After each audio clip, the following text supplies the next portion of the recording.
Good evening. It is, I think it's 6:33 p.m. Welcome to the regular board meeting. Ron, is this on? Oh, okay. I'm just not close enough. Sorry. Mr. Vasic, will you call the roll, please?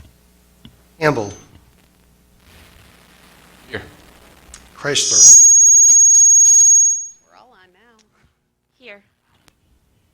Hairston. Mooring. Pickle Antonio. Here. 4 members are present. So before we get started, I just want to acknowledge that it has been a very difficult week here in Gahanna. And before we do anything else, I would like to just have a moment of silence for Jay Sean Scott and Tommy Brown.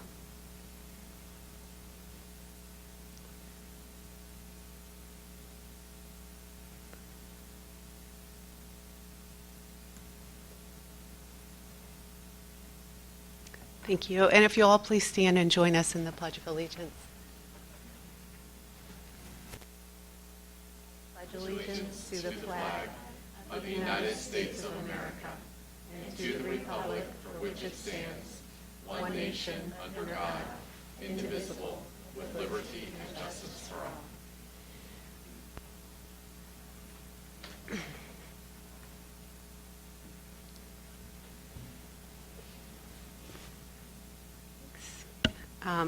Is there a motion to approve minutes from the September, I think there are tissues everywhere, from the September 17th Finance Committee meeting, the September 19th regular board meeting, the September 23rd special board meeting, and the September 24th Student Learning and Achievement Committee meeting?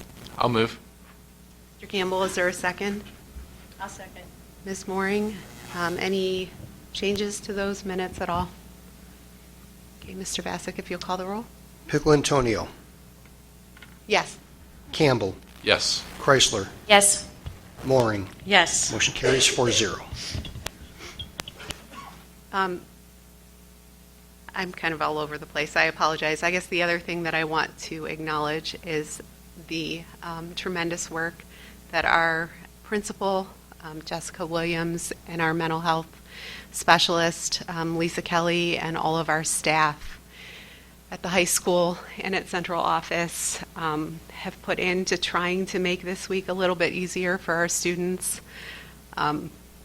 There are no words that I can really say to match the situation, but I do want to make sure that we acknowledge all of the thought and kindness and compassion that they have put into trying to make things a little bit easier for our students this week. So I apologize. I now have to lead into the school and community reports and presentations part of our agenda, which is a happy part of our agenda.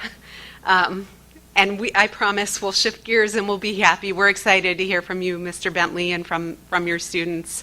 It's just been an unusually difficult week here. So Mr. Bentley, I know you're here, and I think you've got a couple students with you to talk about the Gym Rats program at Lincoln Elementary. When you get up there, there's a button on the microphone. Thank you. All right, so my name's Kyle Bentley. I'm the phys ed teacher at Lincoln Elementary, and a couple years ago I decided, well, we got to do something for these kids. It really came out of testing, we got to get testing. But, and I'm like, brains are better when they're active in the morning. Let's get them going. We got to do this. So we started when, this is probably, 9 years ago. And so we did a little workout thing before school started. Well, then I'm like, well, wait a minute. Why don't we just do this like every day? That would be awesome. So Gym Rats was formed. It was really Brain Gym, and then it morphed into Gym Rats because it sounded cooler. And the kids liked it because I'm a gym rat, man. So I have 5 of my Gym Rats. Right now the group is now up to 39 kids. We meet every Monday, Wednesday, Friday. It's probably more than that. I got a couple more kids that wanted to join. And it's a mix of all grade levels, 3rd, 4th, and 5th. And basically what we do, it's CrossFit based because I'm into that. And so what they're going to do today, boys, come on up. So we have Caden, Zach, Benji, Grayson, and Eli. These are some of my faithful dudes that they're going to do a little WOD for you. You guys know what WOD is? Remember what that stands for? Workout of the day. Yeah, boy, Grayson. All right, so guys, so they're going to be doing a little example of a workout that we would do. So typically what they do is we have a warm-up. They do a WOD, which is a workout of the day, and then we do some sort of stretching or skill work. So this week we worked on overhead squats. So the workout they're going to do is they're going to do a modified version of it. It's only 2 rounds, but it's 3 burpees, 5 push-ups, and 7 body squats, okay? So you guys know when to start. We got, so what they're going to do, they're going to rip through this. Grayson, you may want to move down. Just don't kick your dad. In 3, 2, 1, go. Here we go, boys.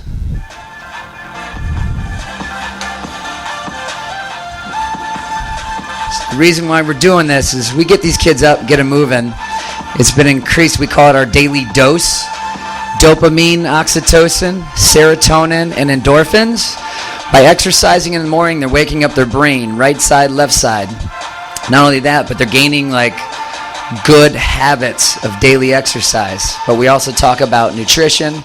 We talk about how to take care of their body if they're tight, if they're sore, how to stretch.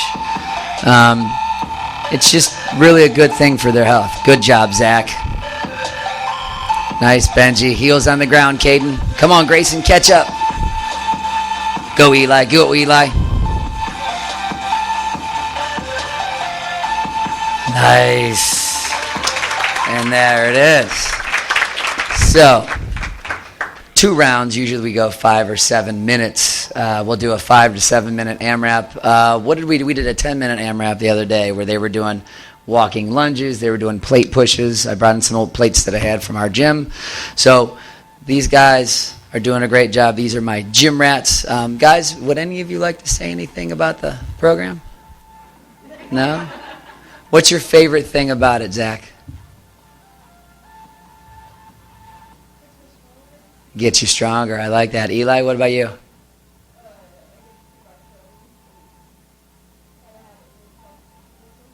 No, you're not competitive at all, right? Okay. What's that, Caden?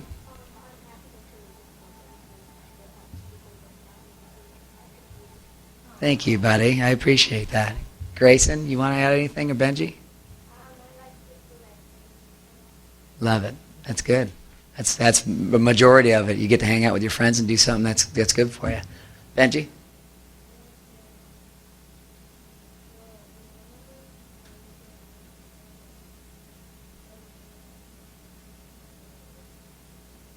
Yes.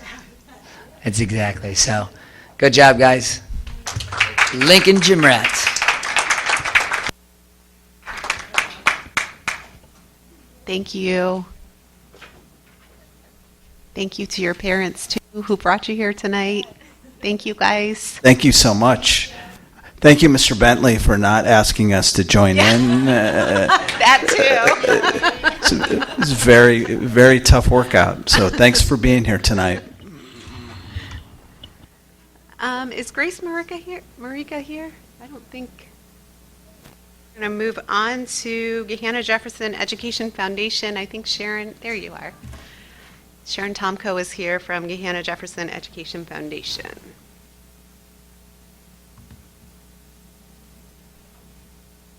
Hello, everyone. I know Tricia talked about trunk or treat last time she was here, and who knew this was going to be such a big thing? We are so excited about this. We have 38 trunks participating.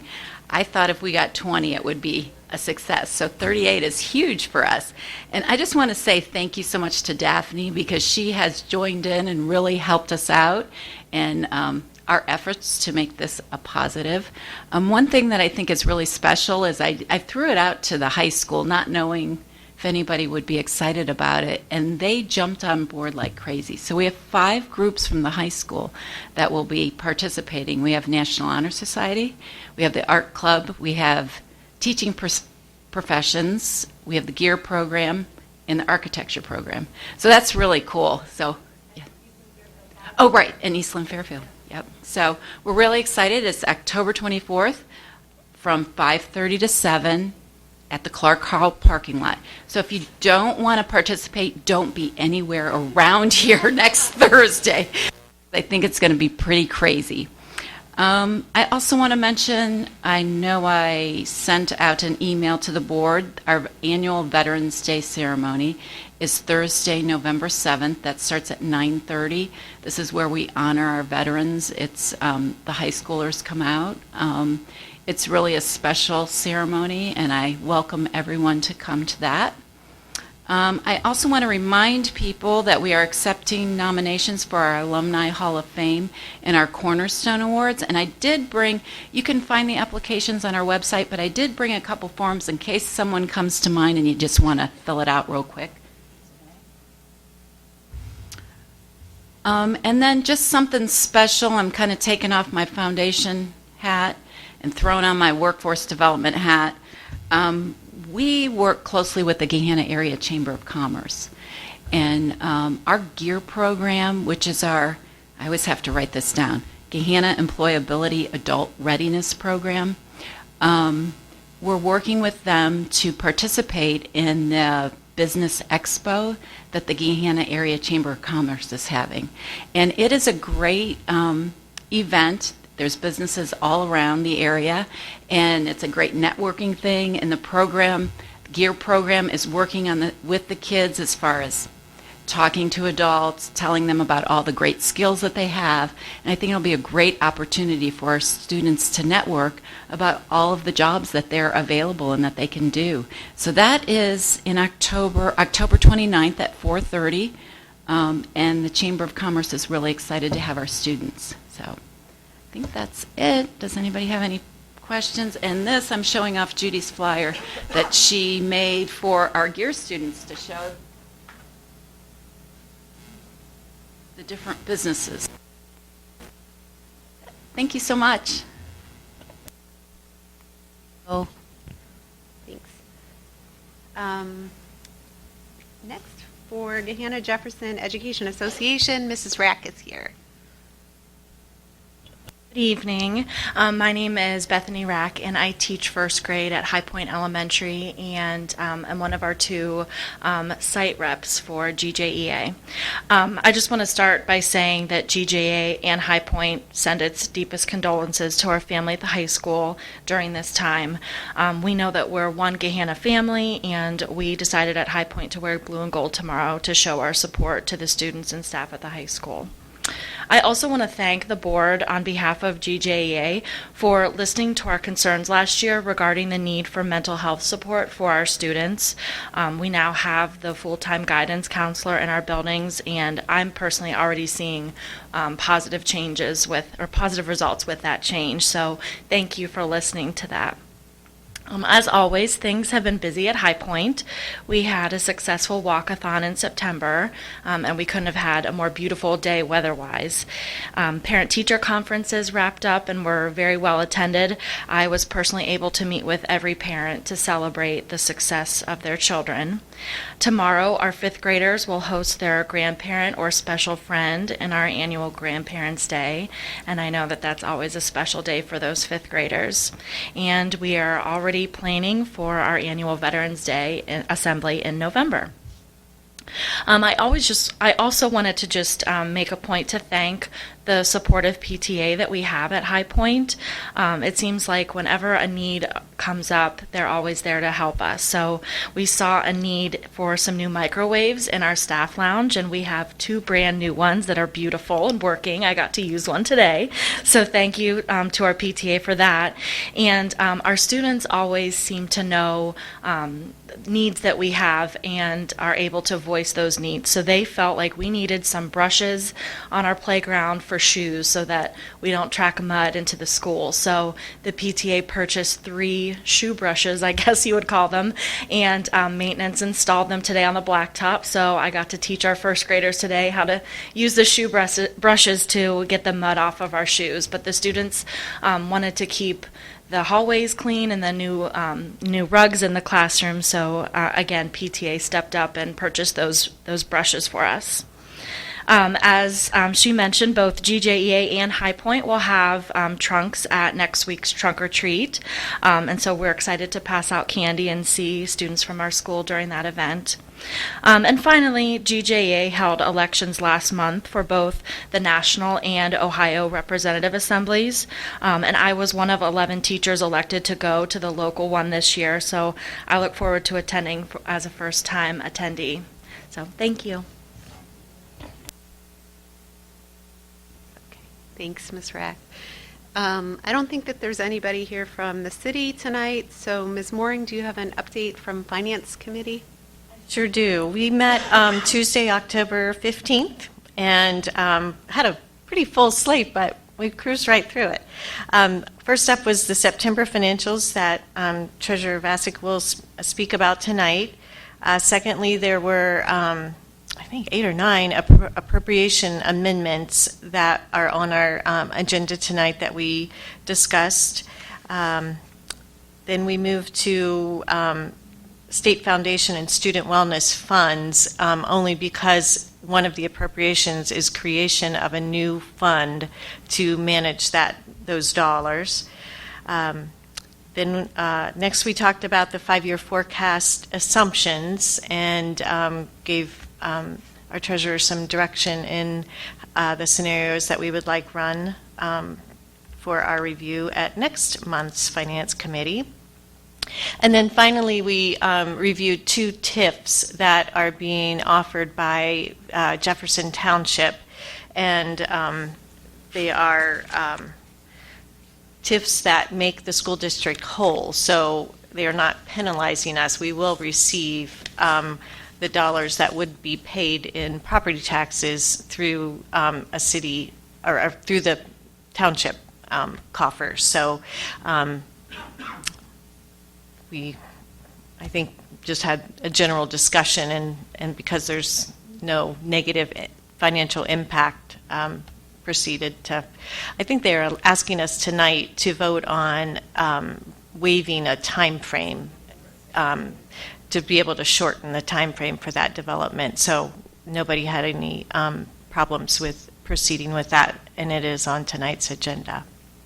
And that's all. Thank you. Mr. Campbell, do you have an update from Policy and Governance Committee? I do. Do you wanna share it? We have an upcoming policy meeting coming up on Tuesday, October 29th. We'll start off that meeting with a continuing discussion of EpiPens in the school buildings, and we'll discuss policies. It's a decent list. It's not too long, but we'll discuss policies including attendance and small unmanned aircraft systems with drones. So that will be a fascinating conversation, amongst others. Be there. Thank you. Ms. Chrysler, do you have an update from Student Learning and Achievement Committee? So we met in September, and the primary topic of our discussion was the state report card.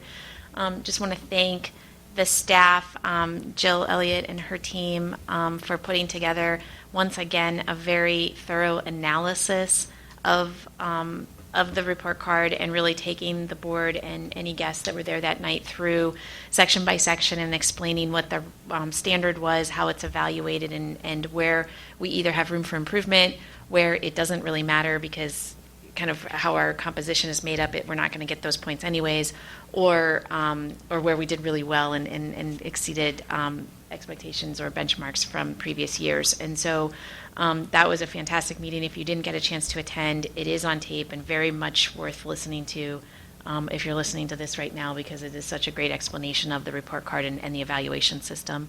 And then I'm sorry to put you on the spot, but our next meeting date is November 26th. She was ready. Mr. Vasic, do we have any public participation this evening? Yes, Madam President, we have 4 of them, and I'll first. come. Okay. I'll just read through them and then I'll give it back to you. Sure. Okay. So I think the public participation policy is on the paper that you filled out, but just in case you haven't been here before, the way that it'll work is that I'll call you up I'll just go in the order of the slips that I have. You will have 3 minutes to address the board. So when you come up, you don't need to give me your name and your address and that information. I don't want to take away from any of the time that you have to address the board. We have that already on the slip. So I will call up your name, and then you can come up. And just, I guess, for clarification, because it always feels a little awkward to us, it's not a dialogue with the board. It's your opportunity to address the board. There may be follow-up that we or staff does with you outside of the meeting, but this isn't I guess, like I said, it always feels awkward to us. We're listening to you say something, and sometimes it's something that is really emotional or really that you have strong feelings about, and we just kind of sit here. But I guess I just want to make clear, this is your opportunity to address us, to say the things that you want to say, and then there may be follow-up that comes either from us or from staff afterward. So the first slip that I have is for, is it Dustin Weatherby? Okay. So if you come up to this podium, there's a button, and then it takes just like a couple seconds before the microphone is actually working. And Mr. Vasic, I don't know, are you able to keep track of the time so that they know? I should say this too. If you, Mr. Vasic will let you know when you if you hit 3 minutes, he'll let you know. If there are things that you haven't already said, but you still need to say, you can request more time. Okay. Just don't want to, I guess the only thing I would say is if it's something that you haven't already said. But Okay. All right. Well, my name is Dustin Weatherby with Sculpt Decor LLC, and Sculpt Decor is a sculpture business where I specialize in creating custom public sculptures, live art demonstrations, and animatronic or robotic displays. So I've had 20 years of experience as a sculptor, and I use that experience to reach out to different schools and try to bring the importance of artwork back into the forefront, because I think that the creation process of art itself helps people with problem-solving skills and critical thinking. So I like to highlight the importance of it. And over the past several years, I've been going to different schools and conducting these live art demonstrations, which usually consist of me carving ice, carving wood, or this time of year I'm carving pumpkins. I'm actually going to be doing it at Polaris this weekend at the mall there, so it's going to be pretty crazy. But what I do is I take breaks and answer questions from students. I walk them through the tools I'm using and the processes I'm using to create the works of art. And it seems to have a really good impact with them.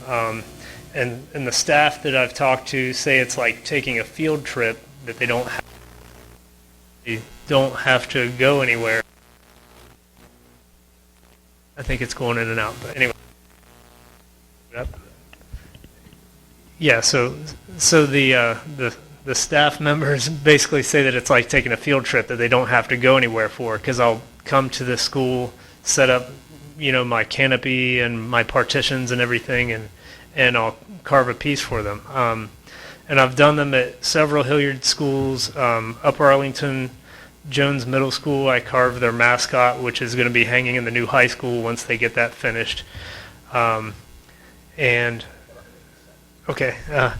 I've also done them at New Albany High School, several carvings there. So, but I've gotten a great reception from it, and I just kind of wanted to reach out to Gehenna Jefferson schools and offer my services and partnering with their programs and maybe creating some of these live art demonstrations or public sculptures. And I think that's about it. If you have you don't have any questions for me, right? We don't have any questions for you. We do have your contact information. Is this the best way, if anyone wants to follow up, is this the best way to do that? Yes, the phone number on there is good, and my email address is sculptdecor@gmail.com. Do you have a card maybe Yes. you can leave with the? Absolutely. Okay. And my website is sculptdecor.com, so you Okay. can see some of my past work on there and stuff too. Okay. If you have a card, I'll. You have it? Yes, it's right over there. Okay. Thank you. Thanks.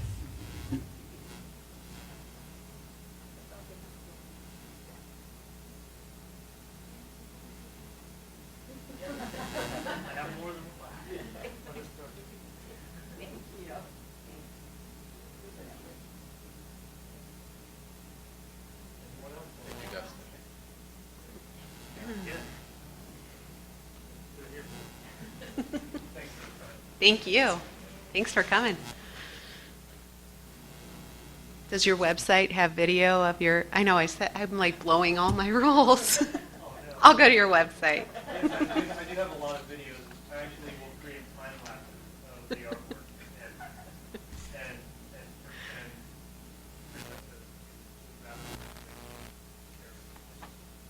Thank you. Thanks for coming. So I just looked at the next three sheets. Do you want? I mean, normally I would call you separately. Is that? I know. Do you want to come up together? Okay. So it's Lillian. Is it Megan? And Richie Dimmerling.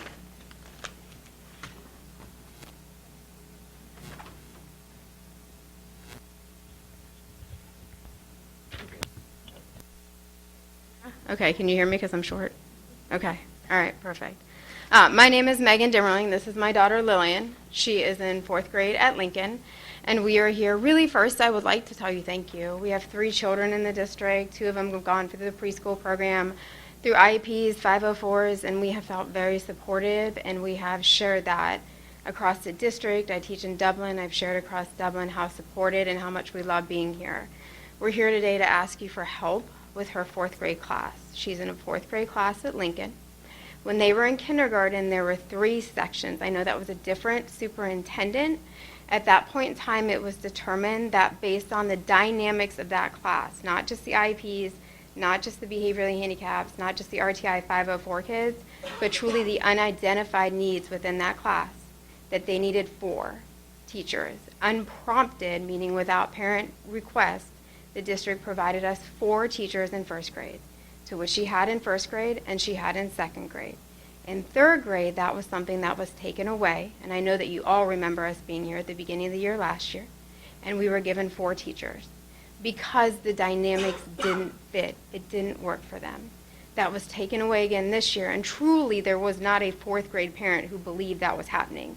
We left the end of the school year believing that Mrs. Holden would go up and Mrs. Ward would stay, like directly what teachers were doing what. And this year, Lillian is in a class that's directly impacted by that. She loves school. I'll be real honest because I said I was a teacher. She's the one all summer who said, I want summer to be over. I want to go back. I want to go back. I want to go back. She came home the first week of school, the next week of school, the 3rd week of school in tears. Mommy, I don't like it. Mommy, it's not okay. Mommy, I'm not learning.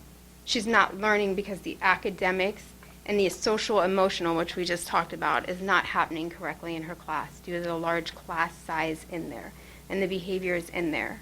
And at this point, to my understanding, they are the largest class, like collectively. They're 26, 28, 27, and all of the elementaries in the district where the normal class size is 19 to 24 and they're not capped. So we're here to ask you, because we believe that the building is doing what it can, for more resources to support them. Hello, my name is Lillian Dimmerling, and I'm in 4th grade at Lincoln Elementary. I love school, but this year I don't want to go because I'm not learning. Most of the students in my class are leaving, and my teacher is unable to teach. This is happening because my class size is too big. I need you to make changes so that I can learn and grow this year.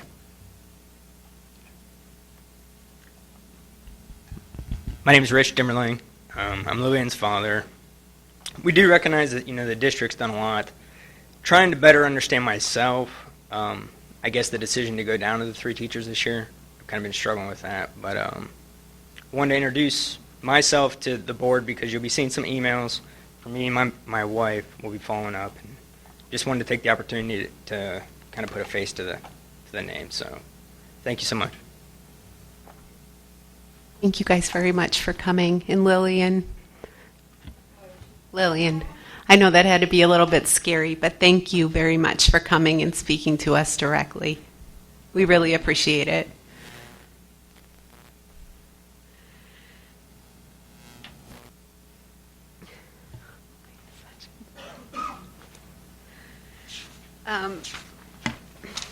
I don't think there are any changes to the agenda at all. Is that right? Is there a motion to adopt the agenda as presented? I'll move. Mr. Campbell, is there a second? Second. Ms. Chrysler, any discussion at all? Okay, Mr. Vasic, will you call the roll, please? Mooring. Yes. Piccolantonio. Yes. Campbell. Yes. Chrysler. Yes. Motion carries 4-0. Thank you. We are on page 3, the superintendent's report. Mr. Barrett? I want to start out by talking about our master planning facilities committee and the work we've been doing. So we've met a couple times since our last board meeting, and we had Cooperative Strategies come in and share the enrollment study that we did, which has a forecast of how our growth will look all the way through 2068, I think. So it's a very robust presentation, and our Master Planning Facilities Committee had a lot of really great questions. We spent about an hour and a half talking about it, and tomorrow we're going to look at our Master Facilities Plan Phase 2 and sort of interrogate it a little bit and look at it based on the nexus to the enrollment study. So what we're going to do is, when we went out in last year and campaigned for the bond issue for the new Lincoln Elementary and classroom renovations, we talked about Phase 2, and we talked about additions to High Point and Blacklick, because those are two major growth areas at the elementary level. We talked about additions to all 3 of our middle schools and adding auditoriums at South and East. And then we also talked about a high school solution, whether to renovate, build a new high school on the same site, or look at a deliberative dialogue around possibly a second high school. And so tomorrow we're going to have a discussion about what we talked about in our coffees, what we thought we were going to need, and we're going to look at, is that really still the best idea given our cooperative strategies study? And so I believe tomorrow or a meeting subsequent to tomorrow's meeting, we'll be coming up with a recommendation. For everything except the high school, we need to go out into the community and dialogue around the 3 options for a high school and have a lot of coffees and discussions around that. So that was the recommendation of the committee, is let's look at elementary and middle, and then we'll go out and have dialogue. There's a lot of strong opinions about a high school solution, and so we're going to go out and have coffees and dialogue around that. So we're excited to do this work. We have a really great master facilities planning committee. They're very engaged, and so I'm looking forward to tomorrow's meeting. And sorry, my computer went to sleep here. We've also met with companies that lead school districts and nonprofit organizations through strategic planning. We've met with 8 different groups, and we should have a recommendation soon of who we want to lead an effort to in the district to forge a strategic plan.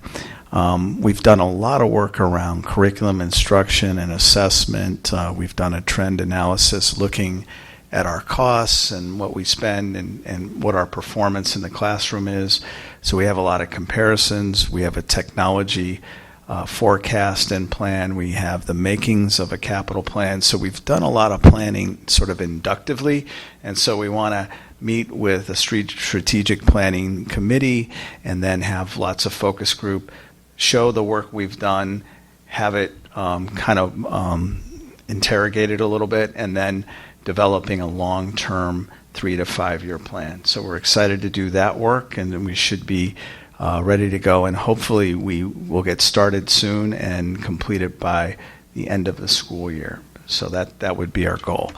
And then I also want to mention, I know Sharon Tomko mentioned the GEAR program. So we had a great meeting this week with Ruthie Yoder, the teacher in the GEAR program, and Jeff Barr, who runs our Parks and Rec department. And there might be some opportunities for GEAR students to work during the summer. And so we're excited to continue that conversation. I'm going to come back to one more thing at the end. I'm going to turn it over to Jill Elliott, our assistant superintendent, to talk about a couple things. Thank you. So I'm just going to highlight 2 items this evening.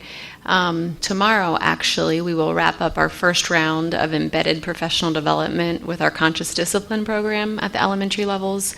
Our trainer from Conscious Discipline, Elizabeth, she's partnered with 1 or 2 teachers in each building to go in an embedded model and work alongside them and provide some coaching while other staff members are kind of watching on the peripheral and then being a part of the reflective dialogue. We made some adjustments after day 1. We just had too many people in the room, and so we pulled back a little bit for the next 6 buildings so that it could be a more intimate experience, and then we'll kind of revamp plans to get everybody else back into that type of an experience. But so far we have heard positive things, also some ideas for ways to improve it in the future. But that was we're excited to wrap that up tomorrow. Actually, Lincoln's our last building. And then I just wanted to give an update on the calendar committee. We had our first meeting last week. We met on Wednesday. We had about 25 parents and teachers from across the district representing all levels and all buildings come together.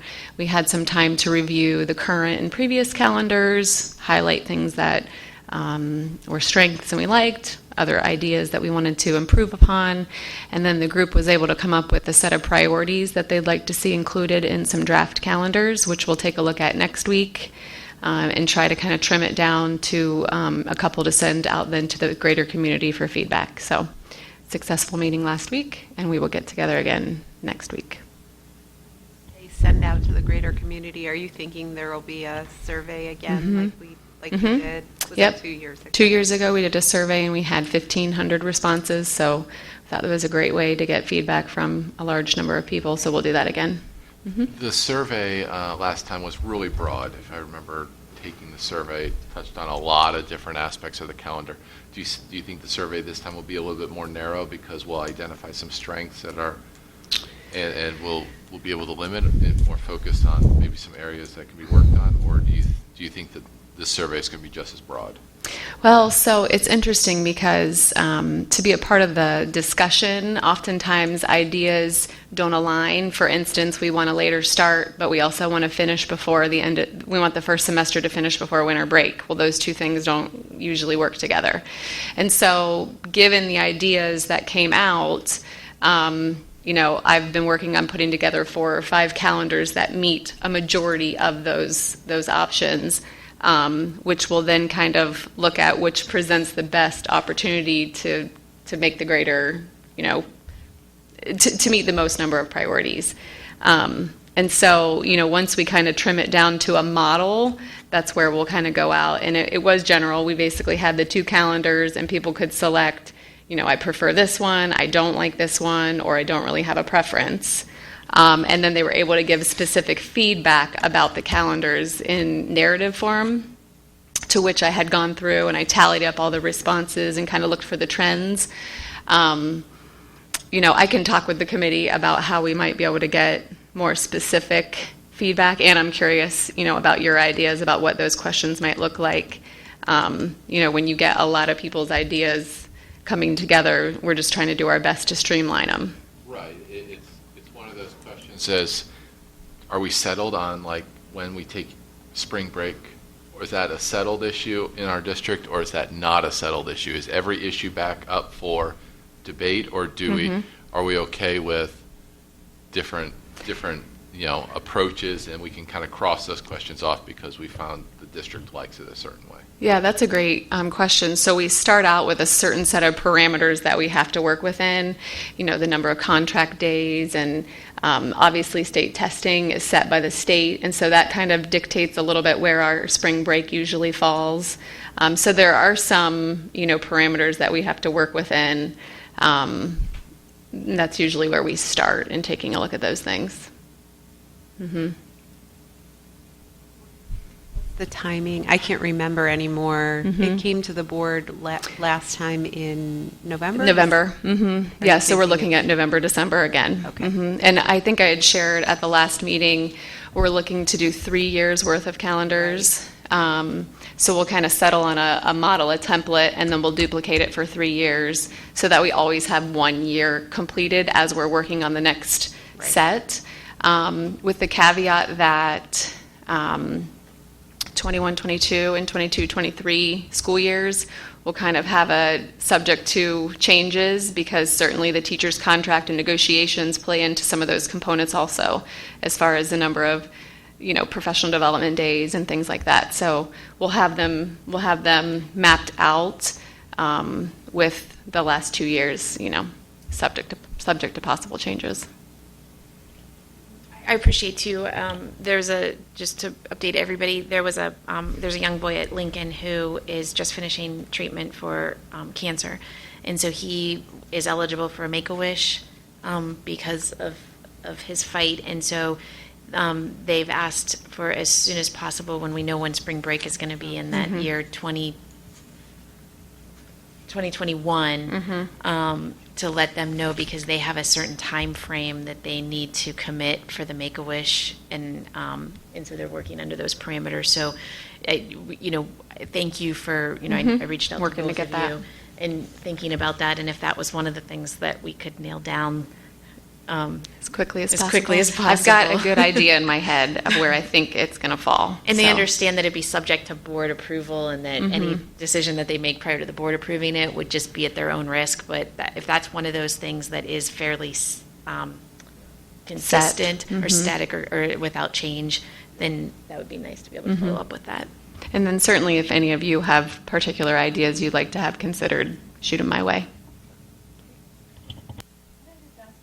PD in the school, at the school level, are we able to, and I have noticed a lot of want ads for substitutes in districts around Franklin County. Are we having trouble getting subs, or? So our sub-fill rates are still really high, relatively high as compared to other local districts. Certainly our increase in sub-pay last year helped with that, but we suspect that other districts are starting to kind of fall in line with that as well. We have had a few days this year where we've had some stuff shuffling to do, where we've had a few staff members that haven't been able to go to a PD opportunity because their class wasn't covered.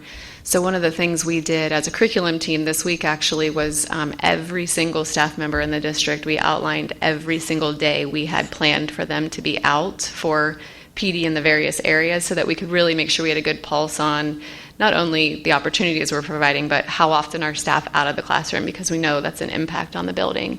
And so we went through an exercise where we kind of set a threshold, and we started kind of eliminating some days that teachers were out of the rooms, adjusting the structures. So for instance, some of our gifted PD, which is a requirement by the state for those serving students that are identified, that's really put a big strain on the buildings, because we have our students served currently in the Tier 2 model spread across several classrooms, which means many teachers need that PD, and it's 60 hours over a 4-year period of time. So, for instance, we had teachers out for a half day for math, gifted professional development, and then another half day for ELA. So we tried to combine that into one solid day, so it wasn't two separate instances where they were creating sub-plans and students were feeling the impact of their teacher being gone 2 days. So we tried to make some shifts like that also. So we just are working on wrapping that up this week, actually, so that we can just be really mindful of the amount of time teachers are out and the impact it has on the buildings, for sure, but still making sure our teachers are getting great opportunities for learning. Why don't we cluster those kids in a single classroom instead of having 4 or 3 teachers have to be. So that is your mic wasn't on. Do you want to ask that question again? I just ask why are we spreading them out if we know that it's going to be a requirement for training that is for a minority Group of population students. in that group? Mhm. If it can be more efficiently done by grouping. So we have that discussion every year as an administrative team for sure, and oftentimes there's a couple different factors that go into it. Certainly the number of students at each building that in each grade level that fall into that category. In some buildings it might just be 2 or 3 students, and so that's easier to put them into one classroom. But if you have 15 to put into one classroom, so we do our best to try and limit it. There are some buildings in the district that prefer different models, and so it's something we continue to come back to. But this year, more than ever, we're feeling that strain, and so I think it will come back up as a service model question.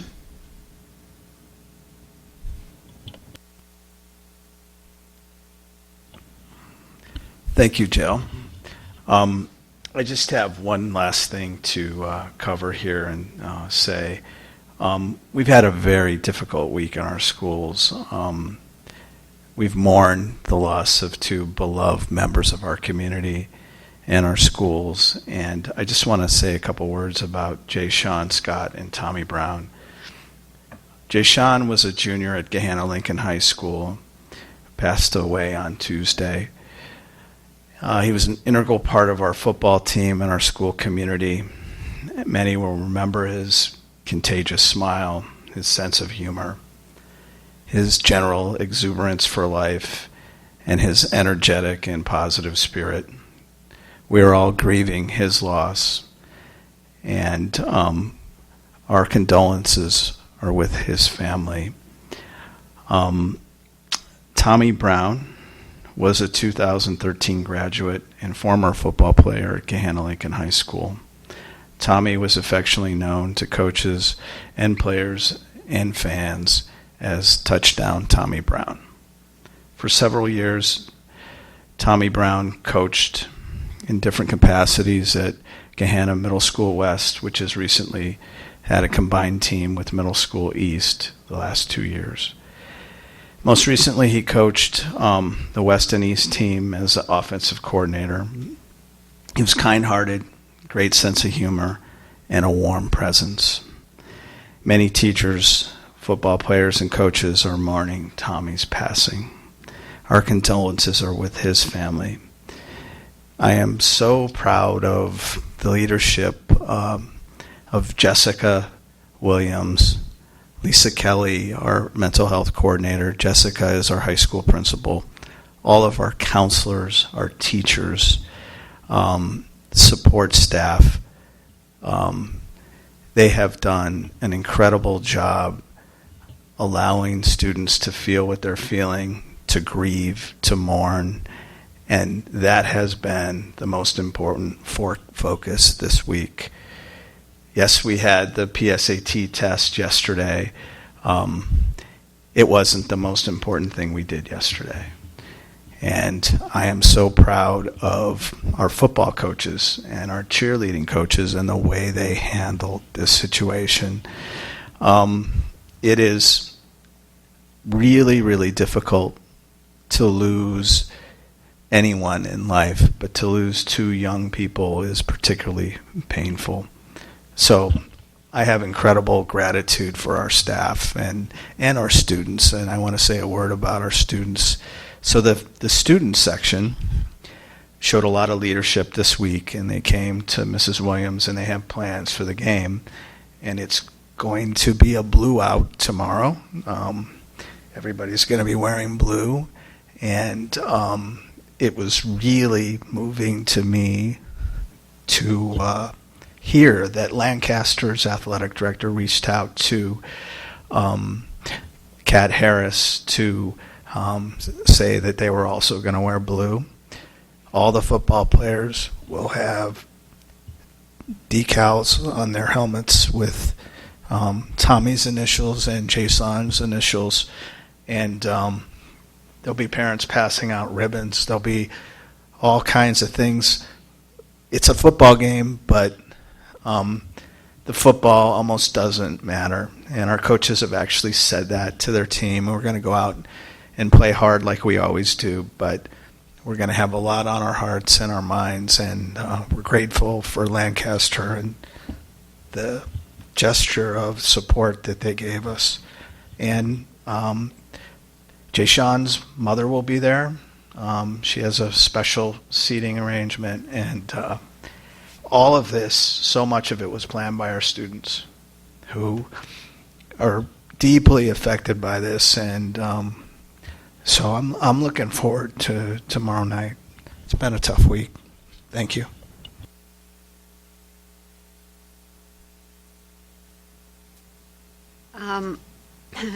Sorry, Mr. Bassick. We've got to move on to the treasurer's report.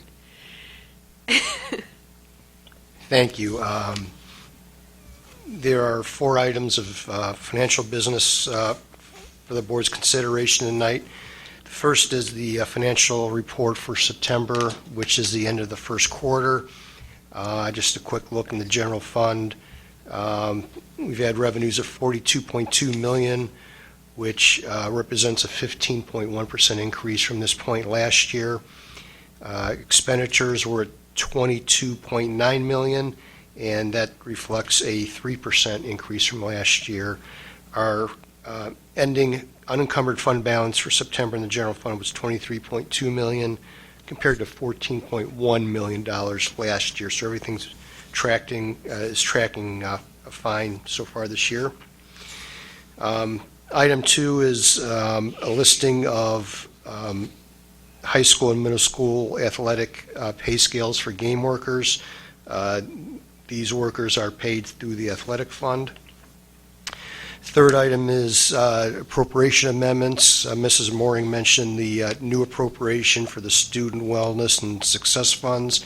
That's for $455 million, and that's basically the new state funding that was pulled out of the normal state foundation and being required to be recorded in a separate fund.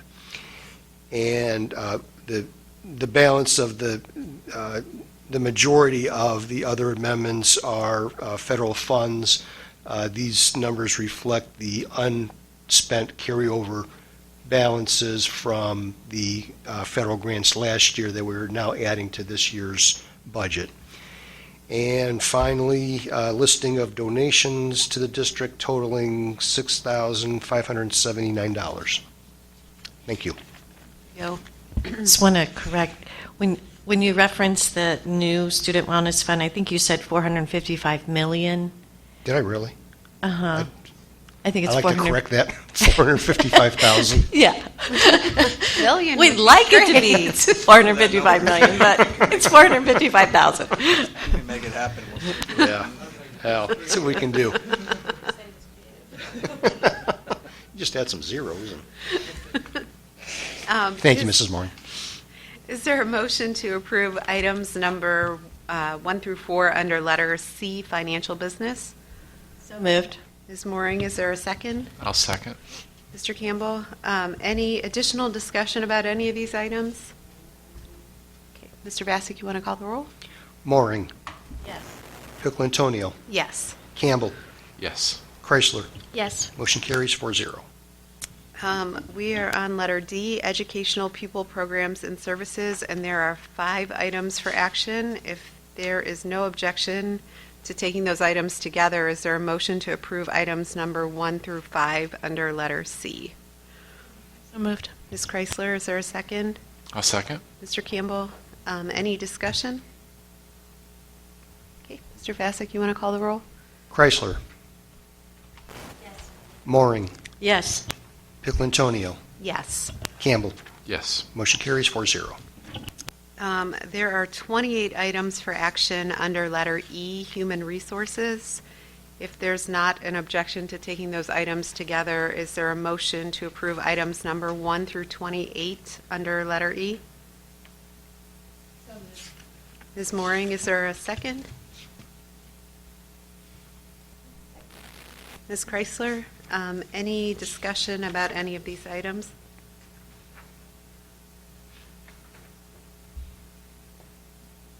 Mr. Bassick, you want to call the roll? Campbell. Yes. Chrysler. Mooring. Yes. Piccolantonio. Yes. Motion carries 4-0. And there are 5 items for action under letter F. We're on page 16. We started moving really quickly, especially in comparison to the rest of the agenda. But a lot of these are items we've talked about in committee. Is there a motion to approve items number 1 through 5 under letter F, general business? Ms. Mooring, is there a second? Second. Ms. Chrysler, any additional discussion about any of those items? Those were the 2 tips, right? Right. Yeah. Okay, Mr. Bassick, you want to call the roll? Piccolantonio. Yes. Campbell. Yes. Chrysler.